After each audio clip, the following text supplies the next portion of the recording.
Ini kan dirancang seaero mungkin kan, ini ada strip-strip di sini kan ya. Di atas ini ada garis-garis ini untuk membantu mengarahkan angin kan ini ya. Wih, ngaruh nih Om ya. Loh, pertanyaanku cuma satu, Om. Apa? Kalau dipasangi Garmin.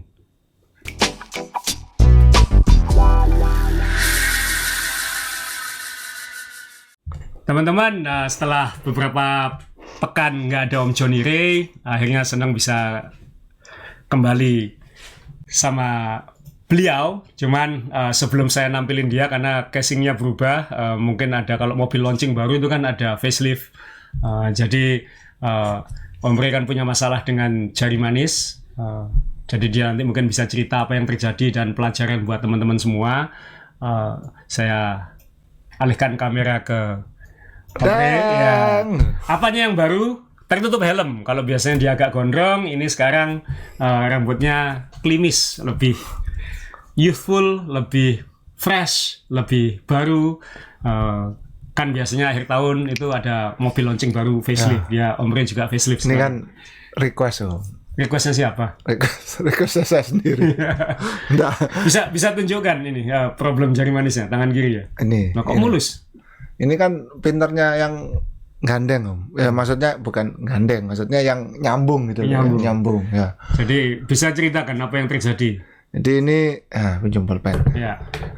Ini kejadiannya itu mendengar ya. Ini kalau jari ini begini, kapan hari jari yang ini nih, lenjaknya ini, nah ini seperti gini. Salah haluan. Ya. Jadi dia ini tidak bisa diajak nunjuk gini, jadi ngamuk, jadi dia gini. Nah, tapi bukan karena terlalu. Bukan patah ya? Enggak. Tulangnya keluar dari. Tulangnya keluar, jadi dari kulitnya. Kulitnya kebuka, ya terus. Kebuka, sini, terus jadi, tulangnya keluar ke samping. Jadi bukan patah krak gitu, bukan ya? Bukan. Jadi cuma tulangnya dibalikkan ke dalam kulit kemudian dijahit gitu. Iya, yang nggak cuma kan waktu lihat itu kan ya, waduh, wah ini kok apa? Kok saya kira waktu itu patah kan, jadi saya kira open fracture ini. Gitu. Jadi ceritanya dan penyebabnya sepele, kepleset. Ya. Jadi kalau saya kasih background, waktu itu Om Ray dan teman-teman sedang goes menuju Bali dari Surabaya. Iya. Malam petang ya kan, setelah malam. Setelah maghrib betul. Ya. Setelah maghrib di Banyuwangi sedang akan naik ferry menyeberang ke Gilimanuk. Kejadiannya adalah saat turun dari rem, ya kan? Masuk ke ferry maksudnya. Masuk ke kapal, ya. Masuk ke kapal, masuk ke ferry. Dan jadi waktu itu berarti Laut Selat Bali menolak Om Ray untuk datang kan, kayak gitu kan ya? Ya. Disuruh balik lagi ke Jawa ya. Ya, maharnya nggak cocok. Ya, cocok. Bisa diceritakan lagi detailnya waktu itu ya. Jadi itu kan ya banyak yang tanya itu kenapa. Jadi saya sudah ngulang ceritanya berapa kali. Kalau kira-kira ini kapal gini ya. Jadi ini kan ada ramnya gitu. Ya, kita kan mau ke sana. Jadi waktu itu kepleset terus nahan jatuh, nahan. Sebetulnya enggak apa-apa, jatuhnya tuh pelan sekali. Enggak ada yang marah, enggak, cuman yang namanya ramnya kapal itu apa ya, dasarnya itu kan dari besi. Nah, besinya tuh kotak-kotak segini-segini. Lubang-lubang ya? Ya, kotak-kotak gini terus kan karena itu apa dibuat ram untuk mobil apa kan, jadi besinya kuat ya, panjang-panjang ini tapi kotak-kotak gini. Nah, dua jari ini masuk di dalam situ, di kotak itu. Ya. Kayak nyoblos ya? Ya, kayak nyoblos ya. Ya, tapi kan enggak kayak coblos yang dua gini kan, masuk dua gini. Tapi kan bolongannya lain, satu di depan, satu di belakang kan. Yang di depan lolos karena searah sama keluarnya. Nah, yang ini ketinggalan, makanya bengkongnya kan ke sini. Ya. Om Ray waktu itu ngirim fotonya, terus saya, kalau orang Jawa bilang saya pisui, maksudnya terlalu X-rated. Ya, terlalu itu, kalau film pasti kena sensor gitu, karena terlalu kejam. Dibudak-budak ya. Dibudak-budak. Jadi ya pelajarannya itu apa yang bisa di-sharing ke teman-teman semua, karena jadi harus diingat bahwa air dan besi itu bukan teman cyclist. Ya. Hujan dan besi itu jelek. Jadi ini berlaku di itu penyeberangan. Sebisa mungkin Anda nonton sepedanya dan jalannya baik-baik, maksudnya pelan-pelan gitu. Lalu di rel kereta api ya, dan di mana selokan-selokan ya apa tutup selokan drainase yang dari besi itu. Nah, itu semua ya, jadi besi ketemu air dan ban sepeda yang kecil ini bukan kombinasi yang baik gitu. Jadi jangan paksakan kalau ketemu rel kereta api, daripada berisiko misalnya terlalu besar dituntun atau sangat hati-hati ya kan. Ya. Atau kalau rem jangan dipaksa digowes. Pokoknya intinya ketika melihat besi apalagi ada air, licin segala macam, berpikir ekstra dulu ya. Ya, tapi sih waktu itu karena sudah malam hujan, tapi karena badannya masih panas jadi tidak kerasa kalau hujan. Gitu. Kalau yang sering terjadi masih sering terjadi yang saya lihat itu kereta api yang banyak teman-teman ngirim ya. Karena kan kalau ini relnya ban kita itu kan benar-benar harus serong gini ya. Perpendikular.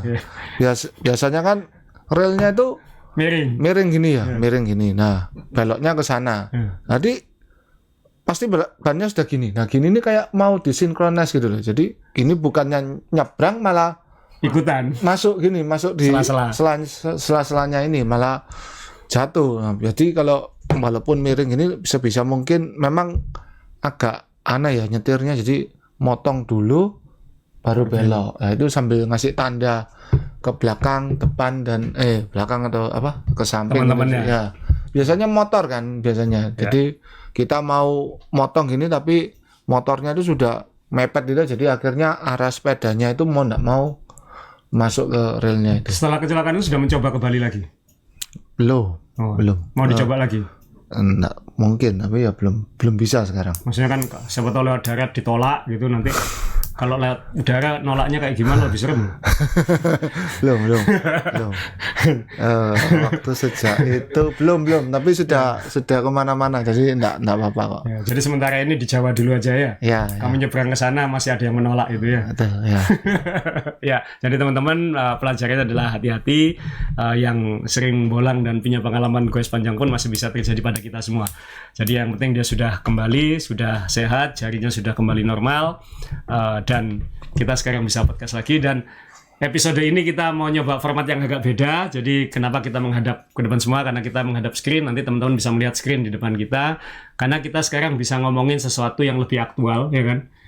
Jadi mencoba format yang lebih aktual. Jadi kita akan membahas tren-tren terbaru, misalnya ada launching sepeda baru atau ada komponen baru, kita bisa bahas, kita bisa tampilkan fotonya, teman-teman bisa melihat. Kebetulan dalam beberapa pekan terakhir ada banyak perkembangan baru. Memang mungkin boomingnya cycling sudah agak lewat setelah pandemi, tapi kan inovasi-inovasi atau barang-barang baru itu akan terus ada gitu. Nah, Om Rey juga barusan beli komponen yang mungkin nanti minggu depan akan ada tes dari Om Rey gitu. Yang mungkin belum banyak yang tahu, saya aja belum mikir beli, dia sudah datang, sudah dicoba. Tapi itu nanti episode-episode yang lain. Nah, ini ada beberapa, ini ada sepeda gravel, ada sepeda aero, kemudian nanti kita ngomongin, Om Rey pengen ngomongin komponen dan tim favoritnya kayaknya ya. UAE tim Emirates. UAE Emirates ya. Jadi itu kita bahas nanti. Jadi kita bisa ngomongin macam-macam ya, dan siapa tahu nanti teman-teman bisa ikut unjuk komen juga di bawah. Yang ingin kami bahas pertama ini yang paling baru di launching saat kita syuting ini, Anda bisa lihat di screen. Ini sepeda gravel.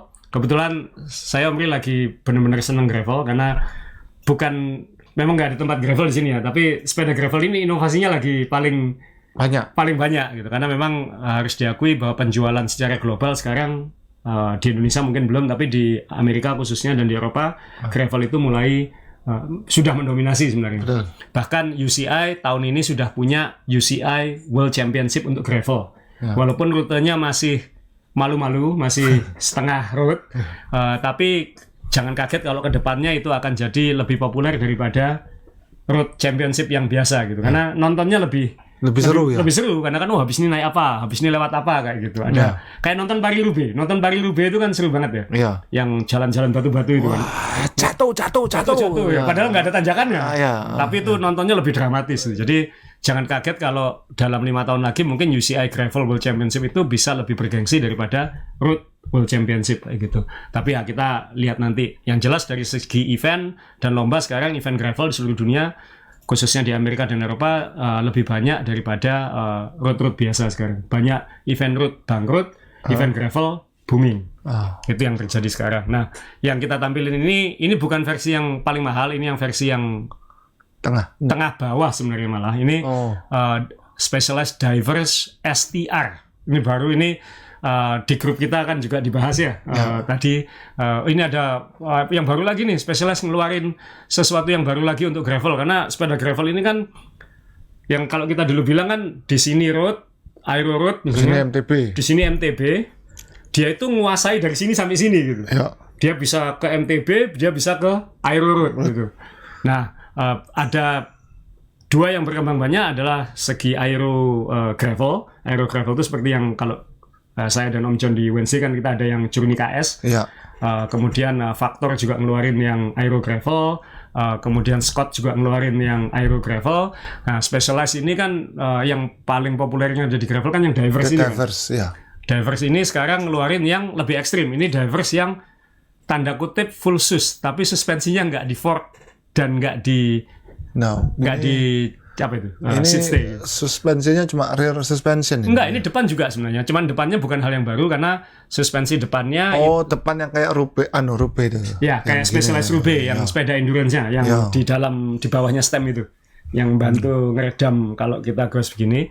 Nah, tapi yang fitur yang paling baru di sini adalah yang disebut STR ini yang kalau kita lihat di bagian belakang ya ini ada mereka menyebutnya ini tendon. Jadi kayak ada komponen pipih menghubungkan seat post dengan frame. Jadi frame-nya ini masih utuh satu.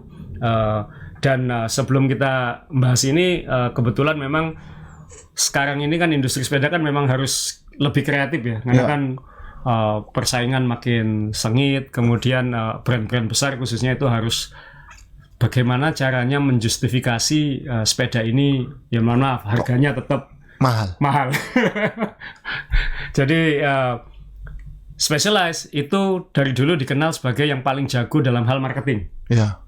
Misalnya ini pamer dikit ya, maaf. Saya dan Om John Bumiharjo dulu pernah ke Morgan Hill, ke markasnya Specialized. Ini Mike Sinyard, kemudian ini Om John Bumiharjo. Dua-duanya sama-sama nggak ada rambut, cuman Om John pakai topi ini. Jadi ini bersama Mike Sinyard di markasnya Specialized. Waktu itu kita diajak masuk ke R&D-nya, cuman memang nggak boleh foto. Cuman pintu masuk R&D-nya itu ada tulisan seperti ini, Innovate or Die. Jadi kita yang boleh foto waktu itu kita di terowongan anginnya ya. Ini kita boleh masuk, itu saya dan Chris Yu itu namanya. Jadi pintu Innovate or Die ini slogannya tim R&D-nya Specialized. Jadi dia harus bisa meng-create sesuatu yang baru. Makanya dulu sepeda aero, Vinge, kemudian kolaborasi dengan McLaren, kemudian bikin ini yang kita paham dari road ya, Specialized Vinge Vias yang full waktu itu belum di sprint tapi sudah integrated semua aeronya. Kemudian mencoba bikin Roubaix yang pakai suspensi di stem. Sebelumnya Roubaix pakai Zrep insert namanya. Kalau yang sebelum 2012 yang karet di seat stay itu ya. Karet di sela-sela karbonnya kayak gitu. Nah, dia selalu mencari inovasi baru, kalau enggak kita mati. Jadi filsafat itu diteruskan sama dia dan akhirnya lahir yang namanya ya ini yang versi S-Work-nya ya. Ini frame-nya doang listnya $6.000. 100 juta lebih sekarang. Untuk frame aja? Untuk frame set. Jadi kita nggak akan ngomong harga itu apa atau enggak, itu selera masing-masing, tapi ini harus tapi ini buat saya ini agak seru karena bahwa di bagian depan ini yang suspensi depannya itu ya. Yang biasa dipakai di Roubaix. Ini itu bukan atasnya itu buat nyetelnya. buat ngatur kekerasannya. Ya ini bisa diputar ya. Bisa putar ya. Bisa diputar untuk nyetel keras kakunya ya. Ya. Kemudian ada springnya kalau nggak salah di sini naik turun, dan ini tempat stemnya ya kayak gitu. Ini bukan hal baru ya, ini udah beberapa tahun. Yang baru kan yang di belakang ini tadi. Nah ini sebenarnya fungsinya kalau kita lihat frame-nya itu frame-nya ini utuh. Jadi dari seat stay, ini seat post, seat stay ini semua utuh jadi satu frame-nya. Itu enggak putus di antara seat stay, enggak lepas jadi ya. Jadi ini kayak ngait ke seat post sebenarnya. Enggak, yang ke bawah maksudnya. Nah, itu gandeng berarti sama frame besarnya. Gandeng. Ini kan frame-nya sampai sini. Oh, iya iya. Jadi dia sebenarnya ke seat ya kurang lebih ke seat post lah sebenarnya nyautnya. Jadi karena tujuannya bukan untuk naik turun gini. Ya. Tujuannya untuk ngayun ke belakang ya. Itu bisa sampai 3 cm katanya. Jadi karena kalau kita ngayun gini, saya punya sepeda suspensi Calvi itu ya, sama pengalaman pakai trek yang pakai ISOSpeed kan, kita pengalaman pakai trek yang pakai suspensi yang pakai ISOSpeed, itu kan ngayunnya kan maju ke depan ke belakang ini, bukan naik turun. Karena kalau naik turun itu ganggu pedaling dan ganggu performa, tapi kalau ngayun ke belakang itu tidak mempengaruhi. Cuman kita dapat sensasi nyamannya kayak gitu, karena kita tidak dung kayak gitu. Nah ini detailnya seperti apa kalau dilihat dari close up. Ini di dalam frame-nya lumayan keren sebenarnya. Ya. Jadi seperti ini. Dan ini bisa disetel, bisa dikunci mati, bisa buat berapa senti, bisa ada setelannya lah. Detailnya mungkin kayak hard, medium, soft kayak gitu. Dengan memutar bagian ini kalau nggak salah. Dan kalau dilihat detailnya lagi, ini komponennya seperti ini. Ini yang tanda kutip seat post-nya. Ini suspensi yang di dalam top tube ya. Terus ini tendonnya tadi yang mengait. Ya, canggih banget mungkin enggak, tapi bahwa Specialized selalu mencoba sesuatu di sepeda itu. Tapi ini kan respect lah. Memang benar-benar membuat, menurut saya sepeda ini bisa membuat yang lebih ber-MTB itu mulai ngarah ke gravel juga, karena dikasih gimmick double suspensi yang sangat muktahir. Soalnya saya pernah lihat yang benar-benar untuk full sus ya, cross country, tapi bukan di Specialized, malah di lawannya yang di merek Trek itu kan yang super kaliber itu bagus, sistemnya kan di dalamnya top tube tapi di bawah. Nah ini ternyata sama dia dibalik, tapi bukan untuk XC, malah ditarik ke gravelnya gitu loh. Ya memang kan, full sus sih waktu kita ikutan Unbound kan sebenarnya ada banyak merek-merek Amerika yang mungkin di Indonesia nggak populer, kayak Niner, kemudian Salsa, itu kan terkenal punya mereka yang duluan masuk ke gravel gitu. Betul. Ya. Jadi mereka punya yang full sus itu. Ada yang waktu itu di sebelah saya waktu Unbound, yang waktu saya nggak finish itu, dia pakai full sus itu, tapi dia waktu itu ngomel gitu. Aku nyesel pakai yang ini katanya, karena seharusnya medannya nggak perlu yang full sus gitu. Karena kan di Kansas kan jalannya lebar-lebar kayak gitu ya. Tapi kan sekarang yang namanya event gravel itu kan udah ada yang nyenggol-nyenggol NTB sebenarnya kan. Iya. Yang lewati single track segala macam. Jadi mungkin nanti tergantung event gravelnya. Kalau event gravelnya sangat teknikal ya pakai ginian. Di Arkansas itu sekarang ada event namanya Rule of Three. Ini kita lagi cari event-event mau nonton yang mana ini, mau ikut yang mana tahun depan. Itu Rule of Three itu apa? Sepertiganya aspal, sepertiganya gravel, tanda kutip seperti gravel yang di Kansas itu, sepertiganya lagi itu single track MTB. Itu setelan sepedanya yang mana itu? Mau pakai road, mati di single track. Mau pakai yang full sus, mati di aspal. Jadi harus cari yang maga. Harus cari yang bisa semuanya. Ya mungkin yang kayak gini nih. Jadi ketika nanti masuk ke single track, suspensinya matiin gitu ya. Tapi ketika suspensinya nyalain, tapi ketika di aspal, suspensinya matiin kan ya. Mungkin kayak gitu. Jadi ya karena di Amerika sendiri variasi eventnya juga makin banyak. Ini menerjemahkannya di Indonesia nggak tahu ini apa ini. Ya ini ya jalan Indonesia gravel semua sih, aspalnya kan gini-gini ya. Dipaksa gravel. Dipaksa gravel. Ya. Ini yang tampil ini yang versi expert ini. Ini yang versi expert ini harganya masih full bag masih di atas $7.000. Masih di atas 110 juta. Jadi ya terserah. Kalau Anda kan kita ngomong worth it atau enggak, tiap orang punya beda-beda, tapi ya minimal Specialized selalu berupaya untuk untuk punya sesuatu yang menjustifikasi kenapa harus 100 juta lebih untuk beli sepeda. Apakah harus single chainring sepeda ini? Sepeda ini harus single chainring. Harus single chainring. Harus single chainring. Speknya yang ya, saya belum lihat kan, belum masuk ini. Cuman lihat lihat speknya sih one X only. One by only ya. Dan one by only kan juga belakangan enggak masalah kan. Nah, itu nanti yang Om Rey nyoba Classified itu yang memang diciptakan untuk mematikan front derailleur itu nih. Ya. Jadi ya mungkin masa depan semua sepeda akan single chainring. Ya, siapa tahu kan dia nyoba. Ini kan ya, tapi dia kan punya drivers yang normal, drivers yang biasa, rigid kan, ya kan tetap punya seperti itu. Tapi dan juga ini kelebihannya kan di down tube-nya itu ada seperti apa? Tempat ya, ada kontainer. Oh ya, ada bento box ya. Ya, saya lupa namanya di spesial sama ini saya coba lihat. Tapi ada box. Ini di anu nggak kelihatan sih. Tapi ini ada item ini. Jadi kalau dibuka itu bisa naruh kunci L, ban cadangan. Jadi nggak perlu pakai tas-tas aneh-aneh gitu. Bagaimana nih? Yang depan namanya Future Shock. Aku lupa tadi. Sorry, ini baru ngingetin. Future Shock ya. Jadi menarik, Om Rey? Oh, sangat menarik. Kalau menurut saya sih menarik. Yang nggak menarik harganya. Ya, tapi ya teman-teman jangan kaget ya kenapa saya nampilin ini, karena jangan kaget kalau ke depan yang namanya inovasi di gravel itu akan bikin kita mikir tentang masa depan sepeda lah. Karena sekarang di road kan experimentationnya sekarang di aeronya kan ya. Tapi kalau di gravel itu kan ya aero, ya ban, ya suspensi, ya. Tapi gini Om, kalau menurut saya ya, kalau di sepeda aero itu yang bisa merasakan aero itu orangnya lebih segmented ya. Maksudnya harus yang kuat, atlet.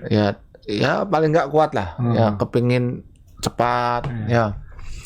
Kalau sepeda seperti gini menurut saya lebih banyak umat sepeda yang bisa lebih merasakan enaknya, maksudnya kenyamanannya atau fungsinya.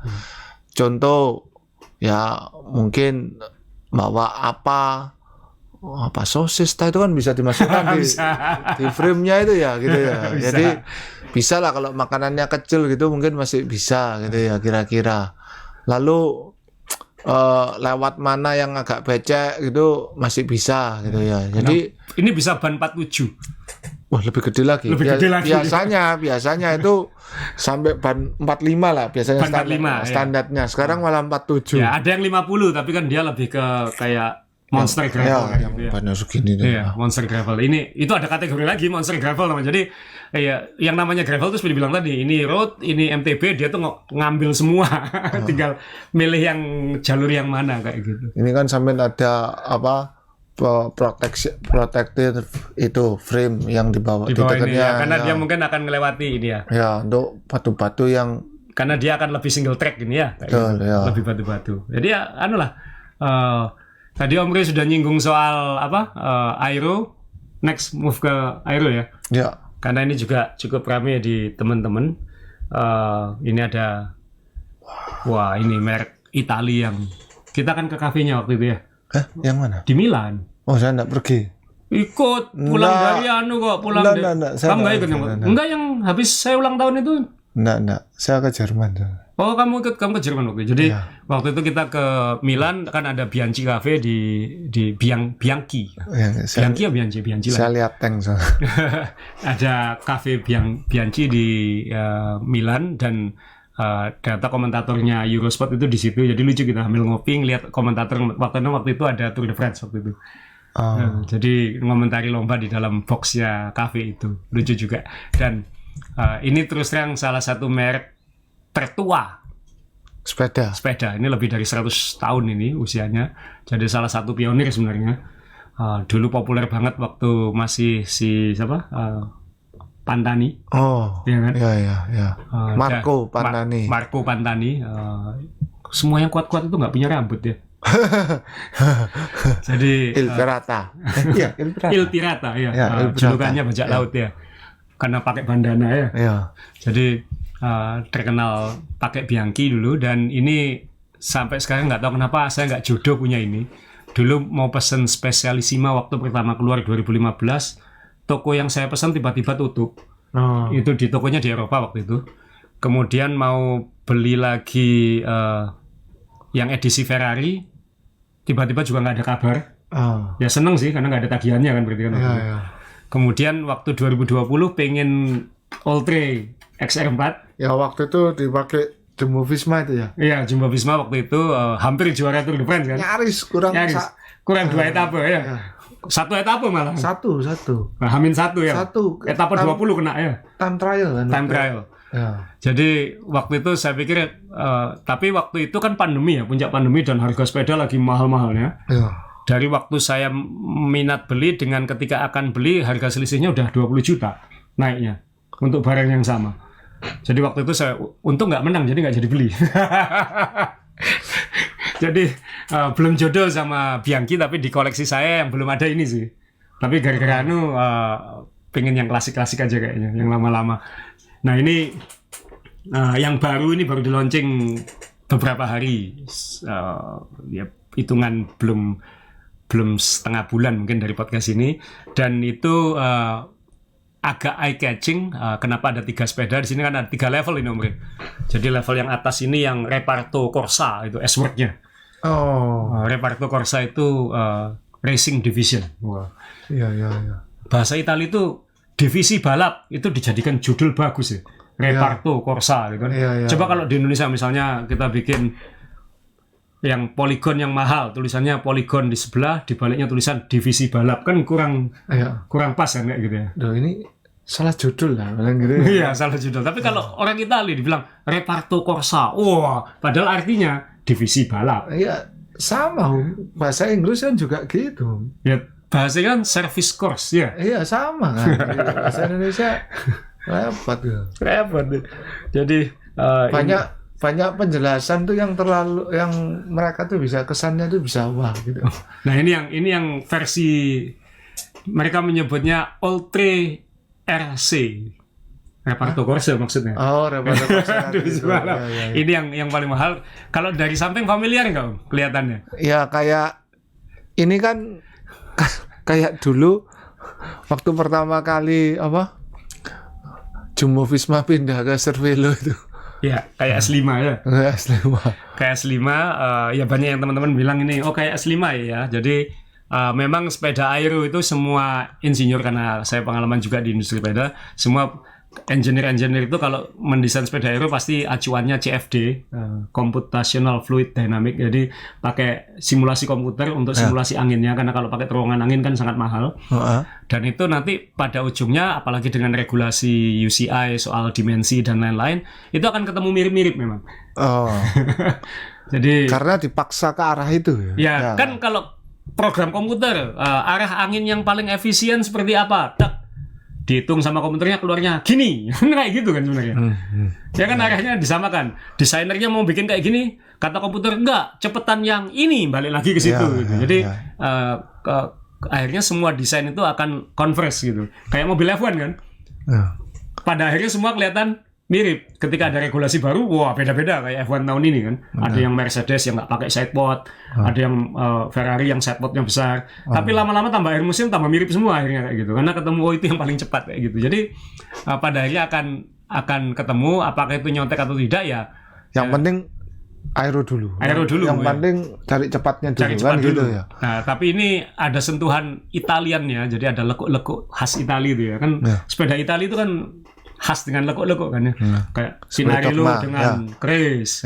Kemudian Cipollini aja banyak tekuk-tekuannya kan kayak gitu ya. Kan merek-merek Italia pasti tekuk-tekuan biasanya. Colnago mungkin yang lebih klasik, lebih smooth. Tapi masih ini yang terkenal kan di laknya itu ya. Bentuk laknya maksudnya C berapa? 68 dah. C68. Sok-sokannya. Sok-sokannya laknya itu kan. Tapi sepeda Italia pada intinya kan banyak desain-desain kayak gini. Ini kalau dilihat yang spesial apa? Kalau dari samping mungkin mirip itu, tapi ini yang depannya tuh katanya ya. Nah, ini kalau dari depan. Jadi kalau Cervelo kan kayak Y cockpit itu kan. Itu yang bikin saya agak waktu nyoba S5 dulu akhirnya nggak beli karena fittingnya susah buat saya. Ya Saya ini karena nanggung antara 51 dan 54. Kan kalau S5 yang lama punya saya itu saya pakai 51, stemnya saya panjangkan 12. Kayak kamu kan, kita suka pakai stem yang panjang kan ya. ya. Nah, jadi S5 panjang, saya yang lama saya pakai 51. Ketika yang baru saya harus ke 54, jadinya tinggi begini. Jadinya kayaknya memang bukan, dan badan saya kan makin gemuk juga, jadi nggak Ya, makin cuman nggak kalau aero. saya handlebar model gini ini sulit dikasih aksesoris gitu loh, karena kan pipi terus tidak ada Tempat naruhnya. tempat naruhnya gitu loh. Kenapa Biasanya kamu pengen bolang pakai ini? enggak, maksud saya mau masang apa aja itu kan lebih sulit itu. Ya, Dan juga stemnya ini kan khusus gitu ya. Ya. Ini integrated. Iya, Waduh, jadi sama handlebarnya harus satu. iya, Persis yang S5 juga gitu. iya. Oh. Dan ini kenapa brand-brand itu kayak tadi Specialized kita lihat, kemudian sekarang Bianchi dengan Trek, dengan Bond Ranger-nya. Karena kan mereka pengen semakin maksimal revenue dan margin kan. Ya. Jadi kalau bisa semua komponennya dia yang bikin. Oh, ya. Termasuk ini wheelset. Dulu kan sebelum ini kan Bianchi pakai FSA kan, sama seperti Wenze Ya, pakai ya. FSA. Ya kalau Wenze kan kecil, jadi kita harus outsource pakai komponen yang dari luar. Tapi kalau Bianchi kan mungkin dia oke lah kita bikin sendiri sekarang kayak gitu. Tapi ini dari sisi aero ya filosofinya sih katanya sih lebih cepat kayak gitu. Tapi kita nggak membahas itu Anda bisa cari sendiri, bisa Google. Bagaimana dengan ininya belum dibahas ya berarti ya. Oh, yang paling Forknya- utama kan? Forknya itu.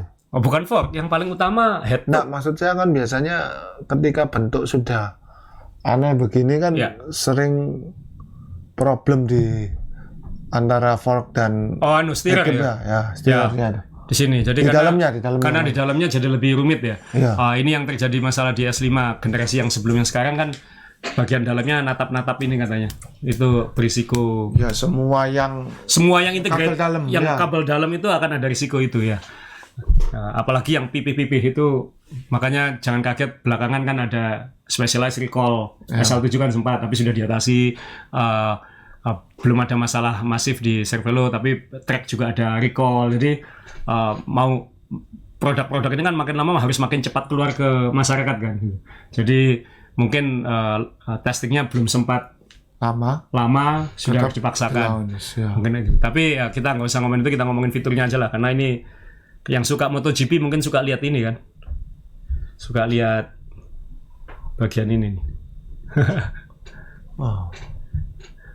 Ada fairing, ada lubang fairingnya di situ. Jadi udara masuk di slot itu, di sela-sela itu, Ya. keluar ke belakangnya lagi. Di sini nambah cepat. Nah, katanya sih ini membantu. Ini saya tampil lebih detail ya. Ini membantu. Saya tanya ke Om Ri, kalau dilihat dari depan Iya. dengan orang ya, bukan sepedanya aja ya. Ya, Bagian yang paling besar dan paling mengganggu angin itu apa? dengkul. Kaki kan ya? Iya. Karena dua kaki kita ini lebih lebar daripada Frame-nya. frame-nya. Iya. Dan ini goyang terus. Betul, ya. Nah ini katanya membantu mengolah udara yang dari depan itu untuk supaya ketika ke kaki kita itu lebih gimana gitu. Oh, pecah dulu. Iya, iya. Ya kayak MotoGP lah. MotoGP kan fungsi fairing kan juga itu untuk memecah. Ini benar nggak benar pernyataan itu? Jelas yang buat ini sekolahnya lamanya ya. Sekolahnya tinggi ini ya. Sekolah aerodinamika ini ya. Iya. Dan ini kalau katanya kalau kecepatan 50 km per jam itu hemat sekian detik gitu lah intinya. Oh, kalau 50 km per jam. Jadi teman-teman semua kalau membaca statement dari launching, bahasanya selalu di kecepatan 45 km per jam, di kecepatan 50 km per jam, selama 1 jam. Oke, iya. Selama 1 jam, betul ya. Ya kan itu kan syarat ketentuan berlaku Iya. kan. Selama 1 jam hemat detik. Hemat sekian detik. Oh. Kalau 45, Kilometer per jam. Ya. kalau semakin kecil kecepatannya, semakin sedikit selisihnya kayak gitu.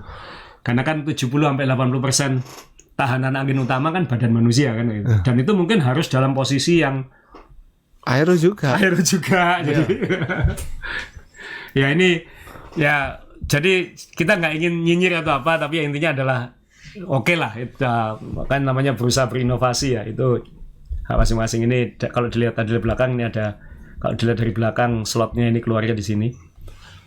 Ya. Jadi dia tuh cuman gitu ya, Pak. Kayak permisi gitu ya. Iya. Jadi enggak nabrak gitu, masuk depan terus keluar di belakang. Itu sama kayak kita kalau AC di rumah terlalu nyentrong ke bawah dikasih papan di bawahnya. Iya iya. Ya itu benar-benar. Bisa jadi dia juga fungsinya besar itu, benar-benar ya.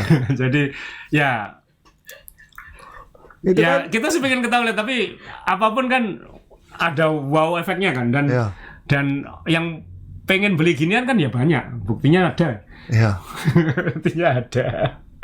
Dan kalau dilihat dari apa, Xiaomi kan memang kelihatan wow ya. Misalnya ini yang edisi RC ya, saya tunjukkan. Ini ada 3 versi, nanti saya bacakan lagi. Keren sih. Sepeda-sepeda air itu dipajang paling keren. Ini dipakai tim apa nanti? Belum tahu. Oh. Ini yang sedang kita tunggu juga ini. Mungkin teman-teman ada, saya lama nggak ngikutin World Tour secara detail, jadi harusnya Bianchi akan berusaha masuk kan ya? Iya. Berusaha masuk, dan seharusnya ada lah yang pakai Bianchi. Setelah dari Jumbo Visma dia mungkin masih nyari tim lagi ini. Moga-moga balik, karena apapun ini merek lebih bersejarah seharusnya daripada Colnago dan daripada Pinarello. Lebih tua umurnya. Sebenarnya. Ya, sebenarnya, iya. Sebenarnya. Tinggal ya kita lihat effortnya dia seperti apa nanti. Nah ini tadi bilang ada 3 level, yang full versi gede ini harganya ya di atas $14.000. Beda apa? 3 versinya. Iya. Frame-nya ada 3 level. Iya. Beda. Oh, karbonnya berarti beda. Iya, karbonnya beda-beda nanti. Nah ini saya bahas satu-satu. Ini yang paling mahal, yang $14.000 lebih itu. Berarti di atas 200 juta ya. Hampir 250 juta ya. Yang ini yang saya tampilin ya, sorry ya, saya kembali foto ini. Yang ini yang pakai, ini yang lebih. ya ini yang sama speknya. Kenapa? 200 juta lebih. 210. Ya segituan lah. Dolar hampir 16.000 sekarang om. Jadi ini yang versi yang RC. Kemudian ada versi yang di kiri Anda ya, yang ininya silver putih ini. Ini yang level keduanya. Ini masih ada slot udaranya juga, jadi mirip dengan yang ini, tapi pilihan komponennya lebih sedikit dan carbon layupnya beda. Ini yang pakai CV itu, yang counterfill itu. Jadi yang karbonnya punya lapisan yang membantu meredam frekuensi getaran.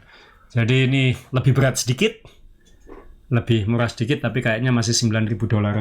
Loh, kalau yang Aval itu malah enggak. Ngejar entengnya mungkin. Sudah enggak ada counterfill-nya itu. Nggak ada, yang pakai counterfill yang ini. Okay. Nah yang ini, yang kanan, kalau kita geser yang ini yang paling murah. Ini yang nggak pakai semuanya, dan nggak ada slot udaranya di head tube, jadi lebih simple. Komponennya juga pakai kayak Rival 105 kayak gitu, tapi harganya masih, ini yang entry level. Ini nggak integrated ya, setirnya dia? Agak terpisah, tapi kabelnya sembunyi. Ini entry level untuk pemula, harganya masih di atas $5.000. Jadi sekarang pemula itu harganya hampir 100 juta. $5.400 berarti hampir 90 juta. Untuk Bianchi. Ya. Tapi ya kalau pembelinya level ini ya mungkin nggak nyari entry level om. Langsung yang ini om. Mungkin ya. Ini 2 yang baru, nanti kalau ada baru kita bahas-bahas lagi kan. Seneng, maksudnya kita ini kan bike nerd kan, suka ngeliatin sepeda terus kan ya. Ngeliatin. Makanya suka ngeliatin koleksi orang juga. Jadi ini yang 2 baru, yang satu aerobike, yang satu gravel. Cuman tadi Om Ray bilang yang soal cockpit. Ini kan dirancang se-aero mungkin kan, ini ada strip-strip di sini kan ya. Di atas ini ada garis-garis ini untuk membantu mengarahkan angin kan ini ya. Ngaruh nih Om ya. Loh, pertanyaanku cuma satu Om. Apa? Kalau dipasangi Garmin? Emang taruh mana? Nggak tahu, harusnya kan ya di depan sini kan. Iya ya. Nah, kalau dipasangi Garmin gimana? Mungkin masa depan Garmin itu harus yang hologram itu ya, supaya nggak ganggu aerodinamika ya. Yang tipis gitu maksudnya. Yang nggak tipis, jadi dia kayak strip gini aja terus nanti ngeluarin hologram displaynya gitu. Wah. Terus latar belakangnya aspal sama bledok yang Iya. kelihatan. Kena hujan. Terus habis itu kalau sinyalnya error nggak kelihatan, nggak bisa diteken-teken. Ya nggak tahu lah, ini ya berarti ini dirancang tanpa Garmin ya. Nah. Berarti harus pakai helmnya, harus ada head up display. Ini berarti kalau ikut yang pakai peta mesti berapa ratus kilo itu harus belajar ilmu bintang dong. Loh, kalau mau total mending nyasar daripada nggak aero. Oh, ya. Penting aero pokoknya. Penting aero pokoknya ya. Penting keren ya kan. Instagramable ya. Ya ini berarti lebih cocok dia main layangan daripada naik sepeda. Yang penting angin. Tapi jujur saya tetap obsesi punya Bianchi gitu. Ya. Bianchi. Tinggal nanti mikir aja yang mana. Kalau nanti yang jual bilang lebih murah beli dua buat saya, ukuran saya, oke? Gitu. Ya, invoice tak kirim kamu nanti ya. Ya situ dulu lah. Pokoknya gitu, ya. Jadi kalau ada teman-teman yang punya Ultra XR4 size 53 pengen dijual murah-murah, tulis di bawah, tawarin harganya berapa, kalau cocok saya mau. Kalau mahal ya enggak, Oke, itu sepeda. Om Ray pengen ngomongin apa sih, Ray? Saya kemarin tuh ada satu soal tim Emirates UAE Emirates itu UAE bacanya ya.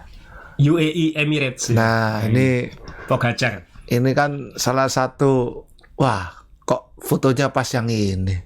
Ya. Kamu nggak ngasih aku foto lagi kok. Ya. Ya, ini kan pas tarung sama Vanguard. Vingegaard ya. Vingegaard ya. Ini ya kita lupakan sedikit tarungnya, dibahas nanti mungkin, tapi saya lebih fokus ke sepedanya. Oke. Jadi ini kan si Pogacar ini benar-benar membuat hidup Ernesto Colnago itu apa ya? Jangkep ya. Mohon maaf, dia bisa meninggal dengan tenang ya. Ya. Tahun 2020, 2021 dia juara. Ya. 2 kali berturut-turut back to back ya. Setelah enggak pernah dimimpikan juara. Puluhan tahun Colnago itu waktu kita ke museumnya. Kamu ikut juga ke museumnya? Enggak juga ya? Enggak juga. Ya ampun, kamu kok malah misah sih waktu itu. Ya, terus. Jadi saya 2 kali ke museumnya Colnago, ketemu Colnago juga, dan waktu itu di museumnya dia itu semua sepeda yang menang-menang itu diambil, dipajang dan tidak pernah dicuci. Jadi sepeda yang juara Paris-Roubaix itu kotor-kotor semua di situ kayak gitu. Paris-Roubaix pernah juara? Berkali-kali. Pernah finish 1 2 3. Wah. Yang enggak pernah waktu itu Tour de France. Mecahkan rekor sudah, Giro sudah. Semua lomba, kejuaraan dunia, velodrome semua sudah, kecuali Tour de France. Nah, dan itu baru tercapai di usia 80-an tahun, dia hampir 90 tahun. Ya, kesukaanmu itu. Ya. Pogacar. Pogacar. Pogacar ya. Ternyata tim ini memakai Colnago ini karena merek brand Itali, memakai grup set Campagnolo yang sama-sama dari Italia dan kesenangan saya. Tapi untuk tahun depan mereka sudah official pindah ke grup set yang menjadi benchmark dunia sepeda sekarang. Ya kan? Simona ini ya. Simona. Jadi Om Ray ini diehard Campagnolo. Jadi sedih aku dulu waktu kita rombongan kita teman-teman dari Indonesia ke pabriknya Campagnolo, kamu nggak ikut waktu itu. Ya. Belum. Nah, saya juga karena dia pindah ini mungkin saya juga pindah nanti. Wah. Iya. Tinggal nunggu Campagnolo kemana sekarang ya? Enggak, pindah pakai Shimano. Oh. Iya, bisa. Ikut mayoritas ya. Iya. Jadi unikmu berkurang sedikit ya. Enggak lah. Kan enggak ada hubungannya sama grup set. Jadi ini kan kita kebiasaannya kalau punya, aku sih kebiasaan kalau sepedaku Itali grup setnya Campagnolo. Ini sudah diganti yang di display di belakang saya. Ini sebelumnya ada Pegoretti itu pakai Campagnolo. Saya punya Colnago pakai Campagnolo. Saya punya apa lagi? Saya punya pokoknya sepeda saya yang Itali itu biasanya pakai Campagnolo. Kecuali Pinarello karena kan Team Sky, sejak Team Sky sampai sekarang Ineos kan disponsori oleh Shimano. Jadi kalau spek tim dia pakai Shimano. Tapi saya punya Dogma yang pakai Campagnolo juga punya kayak gitu. Jadi lebih matching gitu. ya, jadi intinya si tim ini ganti. Dia ganti frame enggak mestinya? Harusnya enggak. Ya ini kan di sini kan masih prototipe kan ya. Ini kan V4 kan sebenarnya ini ya. V4 RS ini harusnya. Tapi kan ini masih Campagnolo. Ini yang musim lalu kan, yang musim yang baru selesai ini. Jadi masih pakai Campagnolo, tapi musim depan dia sudah pakai Shimano. Malah aku baca-baca lagi katanya Tour de France kemarin itu sempat mau pindah ke Shimano sudah. Ya itu saya sudah tahu. Karena beritanya aja akhirnya Campagnolo mensponsori ya. Berarti kan sempat nego, sempat eker-ekeran kan gitu ya. Nah akhirnya tahun depan benar-benar pindah. Nah ini nggak tahu buat kamu itu sebuah kehilangan atau sebuah peluang? Ya saya gimana ya, maksudnya peluang apa tuh? Ya maksudnya sebagai penggemar Campagnolo melihatnya kayak gimana? Kan Campagnolo kehilangan Gacho kan gitu. Iya sih, kalau kehilangan pasti karena ngomongnya ini susah. Loh ini enak dah. Loh kalau 2 tahun yang lalu kan Pogacar kan pakai ini. Gampang. Ya. Sekarang susah. Sekarang Pogacar ganti Shimano. Iya ya gitu loh. Jadi kan lebih sulit gitu loh. Jadi ya ini akan jadi salah satu hebat ya, perpindahan pembalap belum terlalu diomongkan, tapi yang diomongkan sekarang perpindahan grup set. Ya, tapi yang jadi poin perpindahan ini sangat menurut saya kecil perannya pada kecepatan kita. Iya, karena dia hanya transmisi sebenarnya. Ya, karena nggak kacek, kitanya juga gini-gini aja. Jadi, ya, mau pakai grup set apa aja ya gitu-gitu aja. Gitu. Yang beda itu adalah nilai apa ya? Ini pembelaan penggemar Campagnolo ketika ditinggal itu ya? Oh bukan. Maksudnya, walaupun saya pakai Campagnolo, saya pakai Shimano, SRAM gitu, atau Sensa L2 itu sebetulnya tidak menambah kecepatan sampai segimananya. Pasti lebih cepat, ada bedanya gitu loh. Pasti karena mungkin kaki saya lebih cocok, rasio gearnya yang ini lebih ringan mungkin, tapi tidak signifikan itu, fantastis itu. Jadi jangan dikira kalau saya dikasih Colnago dengan Campagnolo dan dihitung tahun lalu atau tahun ini sama Pogacar sama speednya jauh kan. Gitu kan, tetap jauh gitu. Yang berarti nanti Pogacar bukan hanya pakai grup set Campagnolo, wheel setnya juga pakai Shimano mungkin ya, pakai Dura-Ace atau pakai gitu ya. Kan satu paket ini. Ya. Tapi enggak tahu kalau grup set Dura-Ace itu biasanya banyak yang kurang seneng sih biasanya ya. Biasanya. Ya, kalau pro team kan nggak harus sama. Ini rahasia ya. Saya punya beberapa wheel set Dura-Ace bekas Team Sky di rumah. Ya. Ketika dibongkar beda bro. Oh bukan Dura-Ace. Bukan. Dalamnya gotrinya, bearingnya beda. Oh. Ya. Jadi waktu itu mekanik di Surabaya buka itu. Beda mas kayak gitu. Jadi ya sekali lagi kadang yang dipakai tim itu belum tentu sama dengan yang dijual di pasaran. Ya nggak tahu kan. Dia mungkin spoke-nya lebih stiff ya kan, mungkin bearingnya beda kan, prototipe bisa ngapain aja tuh. Nah, kayak ini kan cranknya sudah jelas, sudah super record, masih gandeng sama SRM. Nah ini kan mahal semua itu ya, sama dengan Mehong ini. Mahal semua. Ya ini sangat mahal ini. Jadi tapi kan ada gunanya, mahalnya karena Pogacar waktu goes itu kan sangat terhitung, terukur ya. Dia harus begini, harus begitu. Wah, jadi benchmark powernya tuh harus yang paling terbaik. Detail ya, ketika stroke segini powernya berkurang atau enggak. Jadi waktu putaran dimana yang powernya ada. Nah sekali lagi kita bisa keluar juga angkanya, tapi juga nggak banyak bedanya. Nah, tapi Om Ri, kan mumpung ngomongin pindah ini, sebenarnya kan perpindahan ini kan nggak sendirian. Ini kan kita lihat Pogacar di gini waktu masih yellow nih. Kanannya ini Vingegaard waktu masih ngejar yellownya ya. Betul. Habis ini Lokir ya, habis ini ganti ya. Betul. Ini, Nah, tapi Cervelo tim Jumbo Visma sendiri kan juga bikin geger ini. Karena tahun depan dia nggak pakai Shimano lagi. Padahal ini tim andalannya Shimano sekarang setelah Ineos. Ya juga ya. Dia Ya. pindah ke SRAM. Oh, karena SRAM nggak punya gaco selama ini. Ya dia punya track, punya Ya kan nggak ada yang gaco yang sampai Betul. balapan Ya, betul. pemanangan dah. Nah, jadi ini udah perang tingkat atas Oh, nih kan. berarti sekarang mereka lagi bingung mikir chainring. Mungkin. Nah, tapi ya buat kita mungkin nggak paham ya. SRAM dengan Shimano dengan Campagnolo mungkin rasionya hampir sama ya. Ya. Hampir sama kan? 5339, Campagnolo sama 5034 Shimano, ya. iya. Gitu. Tapi SRAM kan beda sendiri, 5037, 4835 kan gitu. Terus belakangnya 1033 kayak gitu. Jadi SRAM memang beda sendiri. Jadi ketika Jumbo Visma pindah ke SRAM itu kan bahkan ada Phil Gaimon, mantan pembalap pro itu dia ngomong, wah ini duitnya harus nyocok gitu. Kenapa? Karena belum tentu pembalap itu mau pindah ke SRAM katanya gitu. Karena itu gear 10 itu katanya nggak disukai pembalap. Karena kan saking nekuknya itu efisiensinya berkurang kan. Jadi wattnya berkurang katanya. Nah, pembalap kan dia punya komponen bisa milih. Yang dia kali pembalap itu adalah chainring depannya dibesarin. Jadi dia nggak perlu pakai yang 10. Oh.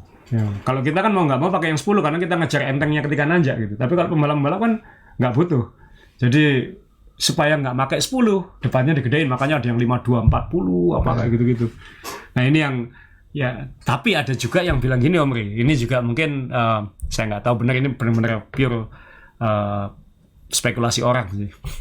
Mungkin Jumbo Visma tahu SRAM akan rilis e-tab baru. Oh. Tapi gitu masa nggak diomongin dulu? Pasti diomongi, pasti dikasih tahu duluan. Oh.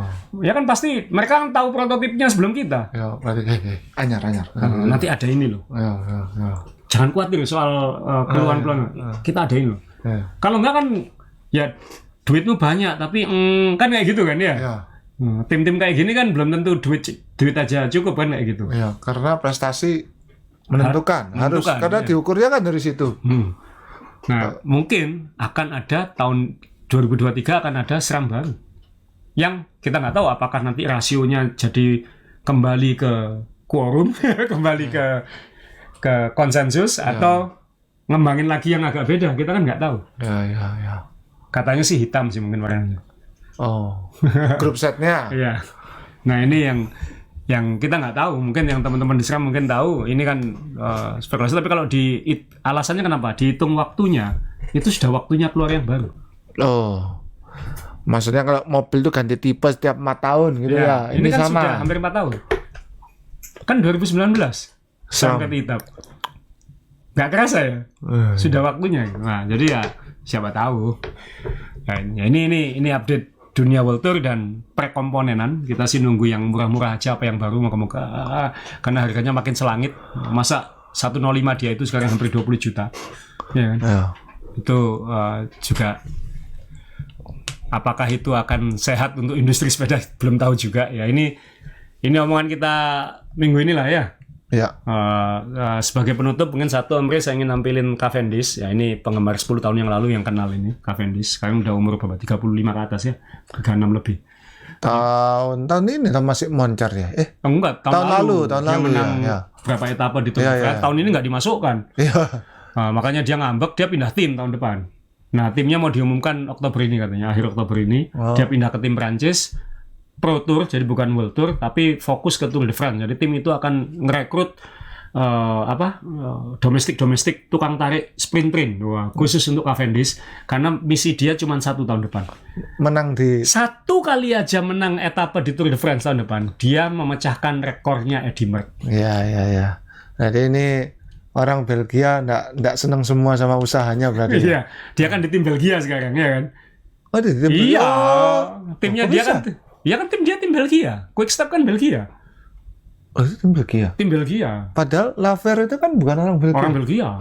Orang Belgia. Patrick Laver. Iya. Oh.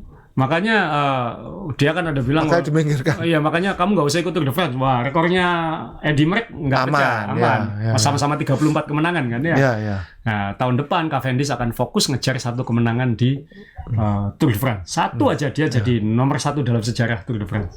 Iya. Nah, dia kita lihat nanti update-nya seperti apa. Timnya sih sekarang yang namanya BNB atau apa kayak gitu, tim Pro Tour lah.